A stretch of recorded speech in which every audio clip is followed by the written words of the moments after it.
You don't have what it takes to run a business, little brother. My name is Brandon Kesler. For 15 years, I'd been the operational backbone of Skyreach Hotels, our family's boutique chain.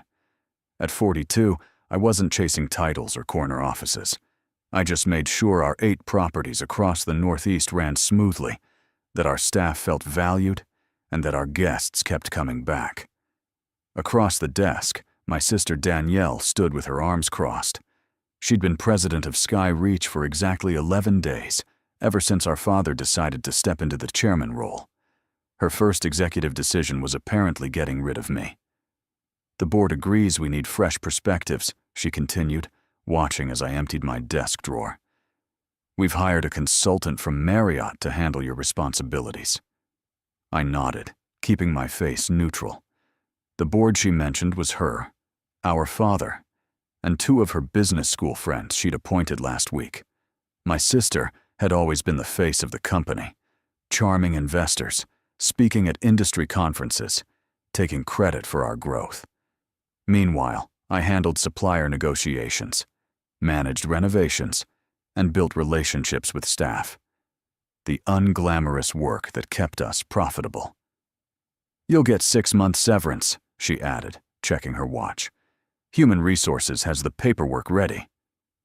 I placed my family photos in a box, careful not to let anything crack. The framed picture of our grandfather standing in front of our first hotel in Burlington, the one Danielle had never bothered to display in her office, went in last. Nothing to say? She prodded. Her perfect blazer matched her perfect manicure, not a hair out of place. I just smiled sarcastically. Good luck with the Westbrook renovation. Her eyes flashed with momentary panic. The Westbrook property was our largest, and its renovation was behind schedule and over budget, a problem she'd now have to solve without me. We'll manage just fine, she recovered. My consultant has turned around properties twice that size. I nodded again, picked up my box, and walked out without another word. 15 years of work, dismissed in a 15-minute meeting. What Danielle didn't know, or maybe had forgotten in her rush for control, was that 5 years ago, our father had pulled me aside with advice that changed everything. Never put all your eggs in one basket, Brandon, he'd said. The hotel business is in our blood. But land is where the real value lies. It was advice I'd taken to heart, quietly making moves while my sister collected accolades and titles. As I drove away from our corporate office in Boston, I wasn't worried. I was patient. And patience would pay off when the lease renewals came due in just 3 months. I grew up watching my father build Skyreach Hotels from a single struggling property in Burlington, Vermont, into a respected regional chain. While Danielle shadowed him at industry events and investor meetings, I preferred following our maintenance staff through back hallways, learning how the buildings actually functioned. By 16, I could troubleshoot a malfunctioning HVAC system or negotiate with linen suppliers as well as any adult on payroll. Your sister sees the big picture, my father would say, not unkindly. You see the details that make it possible. It was a balance that worked, until it didn't. As our father aged, Danielle's ambition grew. She began bringing in consultants who produced glossy reports suggesting organizational restructuring. And she talked about national expansion, celebrity partnerships, and lifestyle branding. Sometimes I wondered if she actually remembered we were in the business of giving people a comfortable place to sleep. 5 years ago, when our father first mentioned stepping back, I saw the writing on the wall. During a routine review of our finances, I noticed our 3 most profitable properties, Burlington, Portland, and Westbrook, were all operating on land we leased rather than owned. The original owners had been elderly when we signed 99-year leases decades ago, and now their heirs were looking to sell. It's a vulnerability, I told my father over lunch at his favorite steakhouse. If someone buys that land and raises our rates, we're stuck. He nodded slowly. I've been meaning to address that. But with the new property in Providence taking all our capital, I could buy them, I said carefully. Personally. Then lease back to Skyreach at the same rates.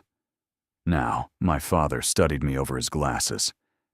That would require significant personal investment, Brandon. I've been saving, I replied simply, and I believe in our company. The next day, he connected me with our bank. 3 months later, I owned the land under our 3 flagship hotels. The company remained the tenant with a 5-year preferential lease agreement that would need renewal. Does Danielle know about this arrangement? My father had asked as we signed the papers. It's all in the corporate documents, I said, but she doesn't read those unless she has to. He chuckled. Your sister sees the forest. You see the trees. Someday she'll understand how important that is. Now, driving home from my last day at Skyreach, I wondered if that day had finally arrived. The morning after being fired, I woke at the same time as always, 5:30 a.m. For 15 years, I'd started my day reviewing overnight reports from our properties, addressing any issues before they could escalate. Today, my phone remained silent. No emergencies, no fires to put out, just silence. I made coffee and sat on my back porch overlooking Boston Harbor. The container ships moved silently across the water, constant and deliberate. I'd always admired their efficiency. No wasted movement, no need for recognition, just the steady business of carrying value from one place to another. My phone buzzed. A text from Miguel, our head of maintenance at the Westbrook property. Heard what happened. Their loss, man. New consultant already making changes, cutting corners on the renovation. Not good. I typed back a simple thanks, but didn't offer advice. Not my problem anymore. Another message came through. This one from our father. Breakfast at Rosie's. 8 a.m. Rosie's was a diner 2 blocks from our first corporate office. We hadn't eaten there together in years. When I arrived, he was already in a corner booth, looking older than I remembered. He nodded as I sat down. She told me after the fact, he said without preamble. I would have handled it differently. But you didn't stop it, I observed. Not a question. He sighed, stirring his coffee. Danielle thinks Skyreach needs to evolve, become more corporate, less family-style management. And you agree? I think, he paused, choosing his words carefully, that your sister has a vision for growth that the board finds compelling. The waitress brought our usual orders without asking. Black coffee and blueberry pancakes for him, eggs and toast for me. Some things hadn't changed. The land, he said after she left. Danielle doesn't fully understand the lease arrangements. I cut my eggs precisely. The corporate documents explain everything. You know, she doesn't read the fine print. He gave me a pointed look. The renewal comes up soon. 3 months, I confirmed. I've already spoken with my lawyer about terms. My father set down his fork. What are you planning, Brandon? The question hung between us. In that moment, I realized I'd been expecting this conversation for years, preparing for it even. The quiet, reliable son finally having leverage over the favored daughter. I'd imagined satisfaction, vindication. Instead, I just felt tired. Market rate leases, I said finally. Nothing more, nothing less. He nodded slowly. That will significantly impact our operating costs. Yes, I met his gaze. It will. We finished our breakfast in silence. As we stepped outside, he placed a hand on my shoulder. Your sister sees business as a game to win, he said. You've always seen it as a foundation to build on. Don't forget that difference. I watched him walk away, his shoulders slightly stooped with age. For the first time, I saw clearly what had been in front of me all along. This wasn't just about Danielle underestimating me. It was about our father enabling a rift that had been growing for decades. I returned home and opened my home office. On the wall hung the original plans for our Burlington hotel, framed when I purchased the land beneath it.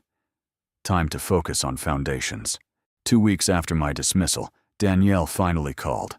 I let it go to voicemail, then listened to her carefully measured message. "Brandon, we need to discuss the transition. Some files are missing. Call me back." No apology. No acknowledgement that she'd fired her brother after 15 years of service. Just business as usual. I deleted the message and spent the afternoon meeting with an old college friend who'd become a commercial real estate developer. The next day, she appeared at my condo. When I opened the door, she brushed past me into the living room. "You're ignoring me," she said. "I'm respecting your decision to remove me from company business." I remained standing while she sat uninvited on my couch. "What files are you missing? Vendor contracts, maintenance schedules, the complete renovation plans for Westbrook?" She frowned. "And financial documents. There's a gap in our property lease information." "Everything is in the shared drive," I replied, "organized by property and department, just like always." "Well, your organization system isn't exactly intuitive." She crossed her legs, her designer heel bouncing with irritation.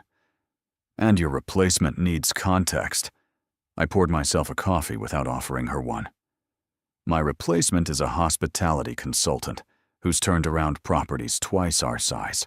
I'm sure he can figure out a filing system." Her eyes narrowed at hearing her own words thrown back at her. "This isn't helpful, Brandon. The company needs—" "I don't work for the company anymore," I interrupted. "Remember?" Danielle stood, smoothing her skirt.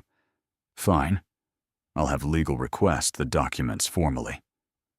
"Do what you need to do," I said, walking toward the door. Our conversation was over. A week later, a certified letter arrived from Skyreach's lawyer, requesting all documents pertaining to company operations. I forwarded it to my own attorney, who responded with a detailed list of everything already available on company servers, and a polite reminder that personal notes and materials were my property. Meanwhile, I started receiving calls from Skyreach employees. The new consultant was implementing efficiency measures, cutting staff hours, deferring maintenance, replacing longtime suppliers with cheaper alternatives. Morale was plummeting. Guests were noticing. Rather than satisfaction, I felt a strange hollowness. These were people I'd worked with for years. Some I'd personally hired. Their livelihoods were being threatened by my sister's vision and my absence. Then came the email from our property insurance provider requesting clarification on recent ownership changes affecting 3 key properties. Apparently, Danielle had attempted to update the insurance policies and encountered the truth. The company didn't own the land under our most profitable hotels. I did. I forwarded the email to my lawyer without responding. The next morning, my father called. "Did you know?" His voice was tight.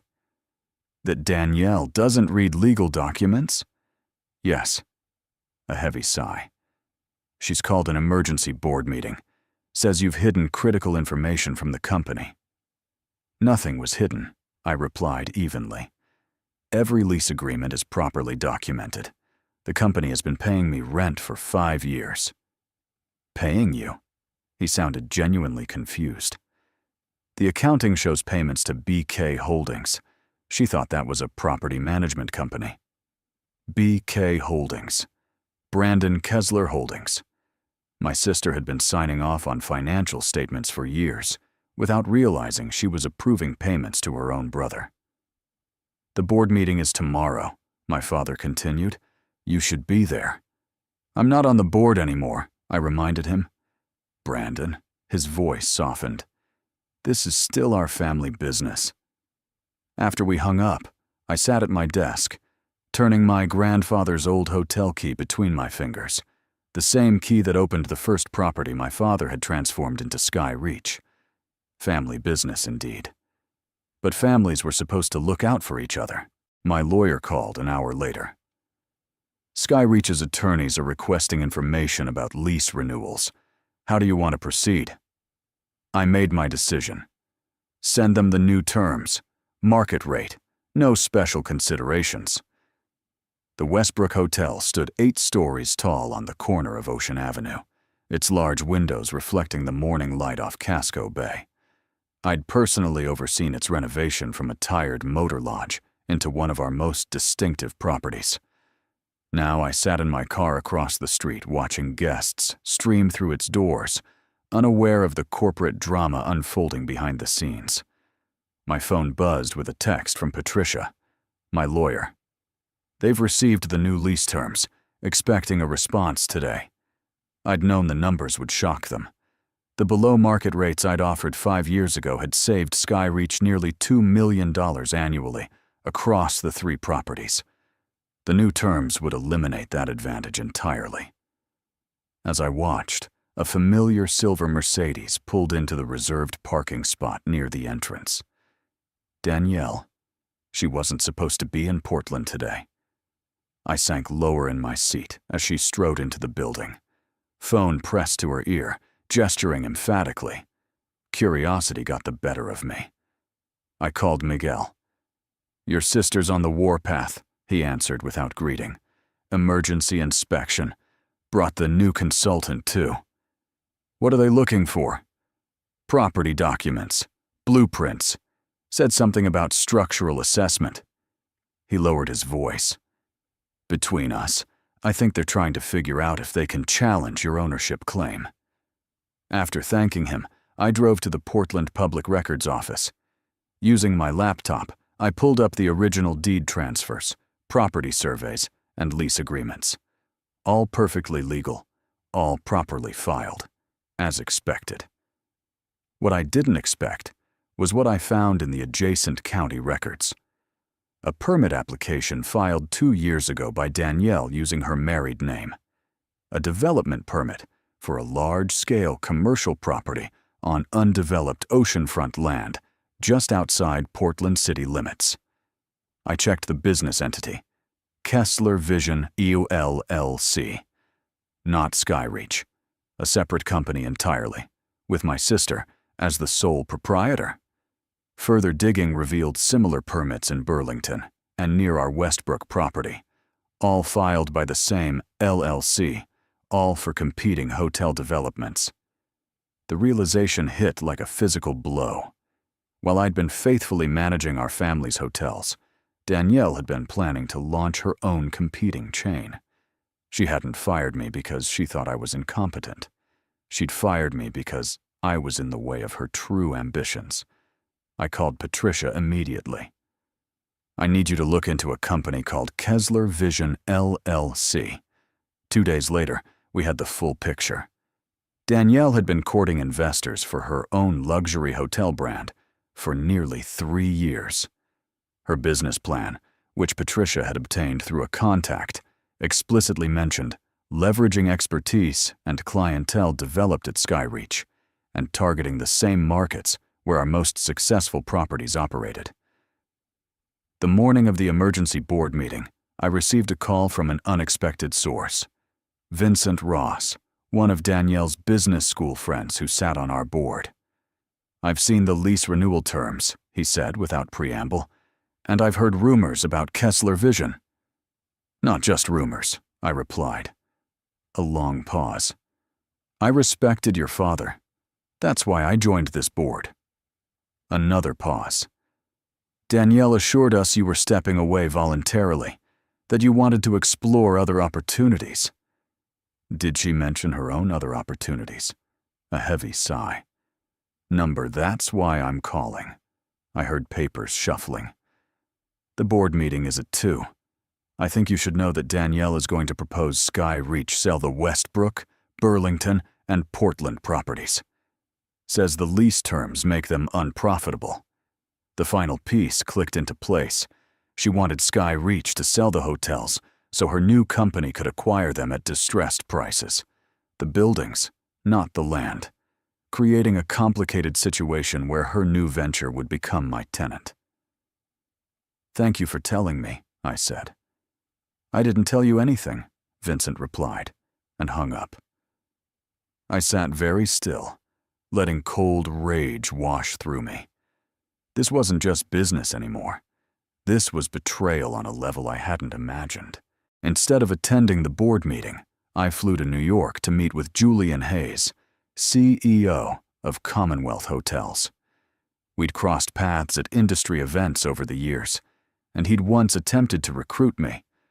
At the time, I declined out of loyalty to my family's business. Now that loyalty felt misplaced. Interesting timing, Julian remarked, as we settled in his corner office overlooking Central Park. I heard Skyreach is considering divesting some properties. News traveled fast in the hospitality world.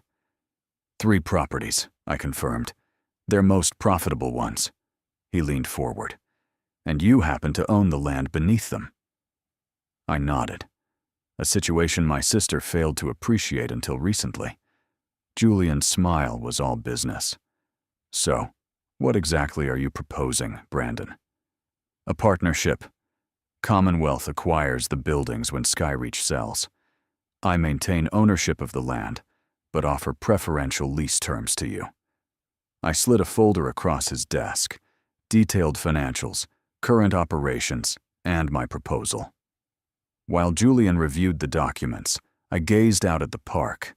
15 years at Skyreach, and I'd never had an office with a view like this.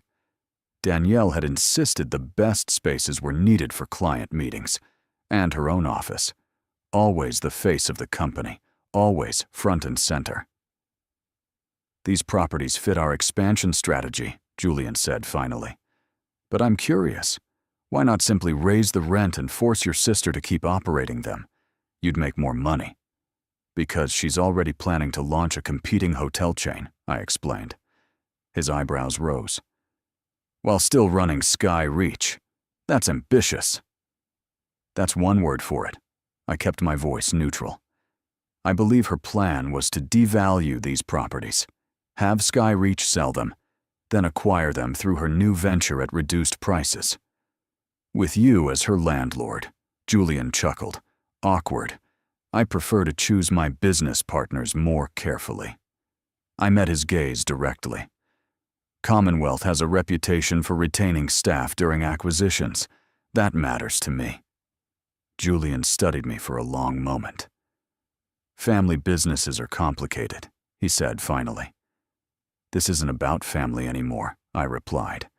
It's about doing the right thing for the people who built these hotels. 2 days later, Commonwealth's legal team began drafting acquisition proposals. Meanwhile, I contacted Miguel and other key staff members at the 3 properties, discreetly informing them of potential changes and assuring them their positions would be secure. The news broke faster than expected. A hospitality industry blog published a piece speculating about Skyreach's financial troubles and Commonwealth's interest in their prime locations. Danielle's response was immediate, a company-wide email denying any plans to sell properties and reaffirming Skyreach's strong market position. Then my father called, his voice weary. The board rejected her proposal to sell. Good, I said simply. She's furious. Says you're undermining the company. He paused. She found out about your meetings with Commonwealth. I remained silent. Brandon, he sighed. What are you trying to accomplish here? The question hung between us, heavier than he knew. What was I trying to accomplish? Revenge? Justice? Or something more fundamental?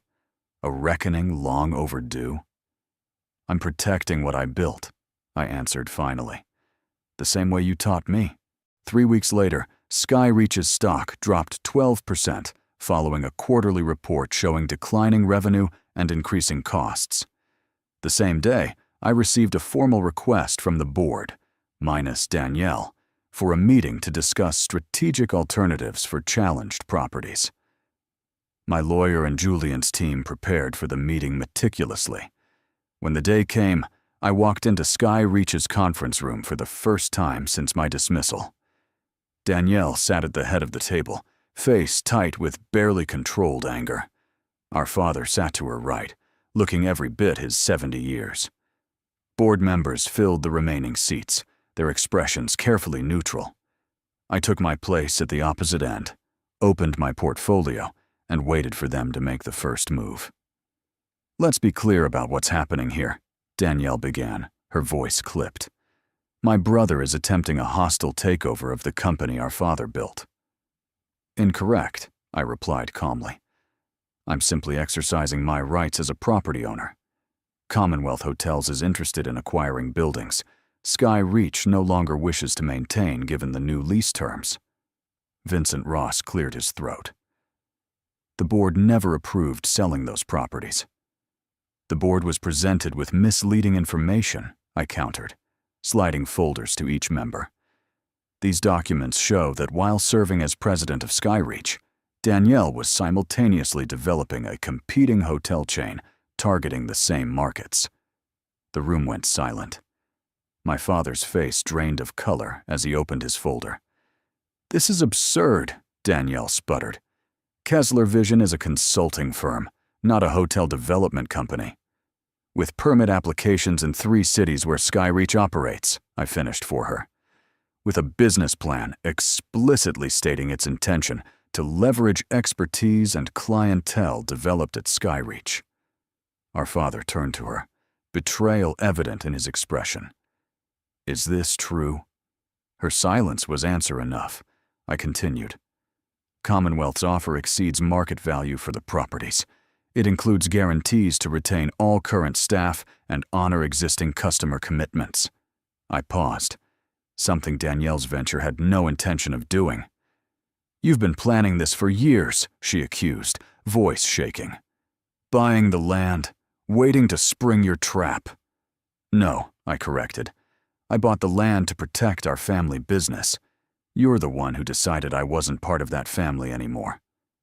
The board voted unanimously to accept Commonwealth's offer, with one abstention: our father, who sat motionless throughout the proceedings.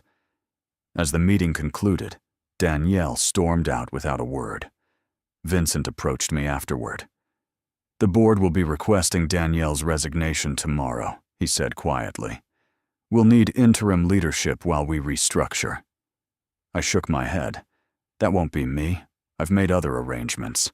1 year later, I stood on the rooftop terrace of the former Westbrook Hotel, now the flagship of Commonwealth's Northeast Collection.